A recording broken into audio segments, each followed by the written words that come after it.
Đểคันแม่นอั่นธุรกิจเท่าหัวหน้าบริษัทเนาะก็อาจสิมอบให้เมียให้ลูกพ่อเฒ่าแม่เฒ่าว่าเนาะแล้วก็ภายพี่ภายน้องก็ว่าก็ไล่เลี่ยงกันคันมีตัวจริงน่ะแต่คันเป็นพนักงานธนาคารพงศวรรณนี่เขาอาจจะคือว่ากดสอบอย่างดีว่ามันใช่ประธานธนาคารแม่นผู้ใดแท้นะพงศวรรณ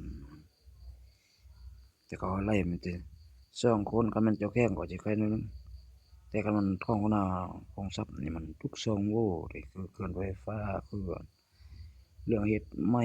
คือไอ้ใจยากว่าคนธรรมดาบ่ได้เข้าได้ก็เฮ็ดไม้เขาเอายาอัดได้อยู่สัญบุรีนะแต่ว่านักธุรกิจเขาต้องมีก็เขาเอิ้นพวกเงินแต่ว่าบางเทื่ออาจสิเบียดเบียน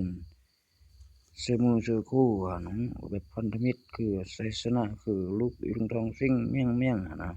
ปล่อยให้ทั้งเจ้าทั้งนายเฮาเสียชื่อเสียงอันนั้น หรือพายพอเท่าจะนั้นจะนี่ตะกี้ได้ลุงเที่ยงก็เสียหายนักเลยตอนนี้ทางสัญญาองศาอันนั้นแบบนั้นก็ต้องไล่จากนั้นแต่ว่าเรื่องธุรกิจก็ลูกเมียเขาก็ต้องได้รับสืบต่ออันนี้